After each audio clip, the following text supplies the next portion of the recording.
O Conselho Nacional de Justiça vai estudar estratégias para prevenir a violência nos estádios e arenas esportivas. As medidas atendem à Lei Geral do Esporte, sancionada em junho. Acompanhe mais informações com Anderson Arcoverde. 8 de julho. A torcedora do Palmeiras, Gabriela Anelli, é atingida por uma garrafa durante confusão próxima ao estádio, em São Paulo. Gabriela não resistiu e morreu 2 dias depois. Ela foi a 8ª vítima de brigas entre torcidas somente neste ano. Em março, um confronto entre torcedores do Vasco e Flamengo terminou com a morte de 2 pessoas. Um resultado que não interessa a ninguém. Para mudar esse placar, o Conselho Nacional de Justiça criou uma equipe que vai estudar medidas contra a violência nos estádios. O grupo de trabalho será presidido pelo conselheiro Mauro Martins e contará com a participação de representantes do Conselho Nacional do Ministério Público, das Justiças Estaduais, das Polícias e do PNUD, Programa das Nações Unidas para o Desenvolvimento.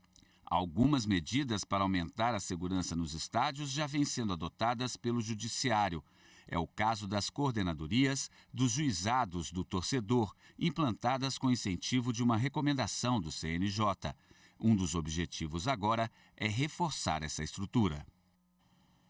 E agora, para falar sobre os trabalhos, eu converso ao vivo, de forma remota, com o conselheiro do CNJ, Mauro Martins. Conselheiro, seja bem-vindo, boa tarde, muito obrigada pela sua participação.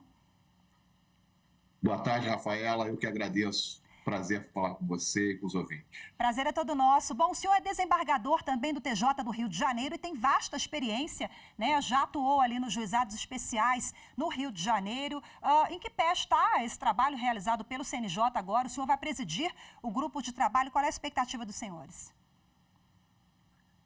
Rafaela, o grupo de trabalho, recentemente criado através de portaria editada pela presidente do Supremo Tribunal Federal e do Conselho Nacional de Justiça, a ministra Rosa Weber, ela visa o enfrentamento de um problema muito grave, um problema com seríssimas repercussões e implicações sociais, um problema que vem vitimando pessoas inocentes simplesmente porque elas estão no local errado, na hora errada, e se envolvem em conflitos sem nenhum interesse em participar de conflitos. São pessoas de bem que se deslocam a uma arena esportiva, a um estádio de futebol, para um momento de lazer, para assistir uma partida, e em razão da ação de terceiros, ação violenta de terceiros, acabam sendo vitimadas, como essa moça torcedora do Palmeiras, que para nós foi um marco muito triste, mas que deve ser o ponto de partida para uma mudança de paradigma. Então, o grupo de trabalho ele tem como objetivo aprofundar o debate sobre uma questão altamente complexa, motivada por inúmeros fatores sociais, fatores educacionais, e que demanda o engajamento de todos os atores envolvidos num espetáculo de futebol. A partida de futebol, ela envolve a ação de inúmeros partícipes. E esses partícipes, portanto, eles têm responsabilidade e devem ser chamados ao debate. E é a isso que se propõe o grupo de trabalho. Nós vamos aproximar, o grupo de trabalho, na verdade, ele vai funcionar como uma ponte, irá aproximar todos aqueles que têm, por algum modo, uma participação no jogo, sejam os clubes, sejam as federações, a Confederação Brasileira, as polícias, Judiciário, Ministério Público, e todos, num só grupo, vão aprofundar o debate e, a partir desse debate, nós vamos produzir aquilo que nós vamos concluir como possíveis soluções para que esse problema seja, ao menos, atenuado no curto prazo, porque já não é mais possível conviver com essa situação. Desembargador, na sua atuação no TJ do Rio de Janeiro, no âmbito dos juizados, especiais. De acordo com a sua experiência, qual o maior gargalo na avaliação do senhor para a gente dar efetividade? Porque nós temos o Estatuto do Torcedor, a lei nova agora que foi sancionada, que unificou, né, todas as regras em um só regulamento. Então, quando o senhor fala em todos os atores envolvidos, nós temos o Poder Judiciário que não atua sozinho, claro, a Polícia Federal, Defensoria Pública, enfim, outros órgãos, né? Mas qual o principal gargalo na avaliação do senhor? Rafael, eu acho que essa questão envolve dois pontos que são fundamentais. O primeiro deles é a educação. A violência no futebol, ela decorre de uma intolerância. E a intolerância, ela existe na sociedade em todos os setores. No setor esportivo, o sujeito agride outro simplesmente porque o outro está com uma camisa de um time de futebol diferente da sua.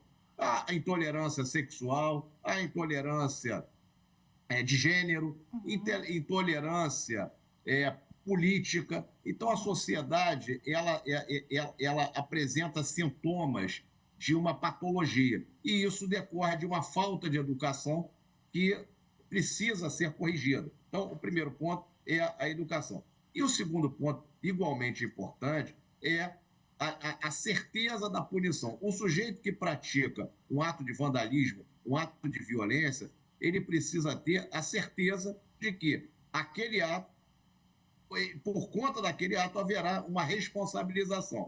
Né? Então, nos dias de hoje, o que acontece? O sujeito pratica um ato de violência ou um ato de vandalismo numa arena esportiva, existe a prisão, ele é levado ao juizado do torcedor, o juiz promove a sua decisão, excluindo o sujeito, afastando esse sujeito do estádio de futebol por um determinado prazo, e a fiscalização dessa decisão ela é muito precária e deficiente nos dias de hoje, porque não existe um controle no acesso do estádio daquela pessoa. Ou seja, o juiz afasta o sujeito, na semana seguinte, no final de semana seguinte, ele provavelmente vai estar novamente no estádio de futebol.